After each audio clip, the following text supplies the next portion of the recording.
اعوذ باللہ من الشیطان الرجیم، بسم اللہ الرحمن الرحیم۔ السلام علیکم ورحمۃ اللہ وبرکاتہ۔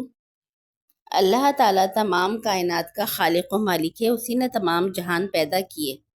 آسمان پر پرندے پر پھیلائے بغیر کسی سہارے کے اڑتے ہیں، جھنڈ کی شکل میں قطار در قطار۔ دو پروں کے سہارے اللہ تعالیٰ نے ان کو تھاما ہوا ہے اور وہ آسمان پر خوبصورت نظارہ پیش کرتے ہیں، اور زمین پر انسان بستے ہیں جن کو اللہ تعالیٰ نے پوری دنیا میں قبیلوں کی شکل میں پوری دنیا میں پھیلا رکھا ہے، اور مختلف رنگ و نسل کے انسان ہیں اور جن کی زبانیں مختلف ہیں۔ اسی طرح اللہ تعالیٰ نے زمین پر جانور پھیلا رکھے ہیں، جس میں جنگلی جانور بھی ہیں اور پالتو جانور بھی ہیں، اور اسی طرح اللہ تعالیٰ نے سمندر میں آبی مخلوق بھی پیدا کی ہوئی ہے جن کو ہم مچھلیاں کہتے ہیں۔ آج ہم آپ کو مچھلیوں کے بارے میں کچھ معلومات فراہم کروں گی، امید ہے کہ آپ کو پسند آئے گی۔ مچھلیاں پانی میں رہنے والی مخلوق ہے۔ یہ عموماً پانی میں تیر کر اپنی خوراک حاصل کرتی ہے۔ دنیا میں مچھلیوں کی ہزاروں اقسام پائی جاتی ہیں، جن میں سے کچھ تازہ پانی میں رہتی ہیں اور جبکہ دیگر مچھلیاں نمکین پانی میں پائی جاتی ہیں۔ مچھلیوں کا جسم عموماً چھلکے دار ہوتا ہے۔ ان کی جلد پر چھوٹے چھوٹے پلکڑ ہوتے ہیں جو ان کی حفاظت کرتے ہیں۔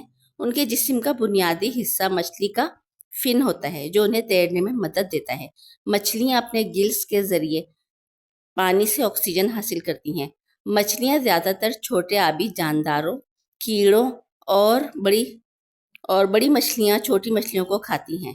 مچھلیاں انسانوں کے لیے بھی بہت اہم ہیں کیونکہ یہ پروٹین کا بہترین ذریعہ ہیں۔ مچھلیوں کو بطور خوراک استعمال کیا جاتا ہے اور ان کو انسان اور پرندے بھی بہت شوق سے کھاتے ہیں، اور ان کی مختلف اقسام مختلف ممالک میں مختلف طریقوں سے پکائی جاتی ہیں۔ مچھلیوں کی عادتیں اور خواص مختلف اقسام اور ماحول کے لحاظ سے مختلف ہو سکتی ہیں، جو مچھلیوں کی اکثر اقسام میں پائی جاتی ہیں۔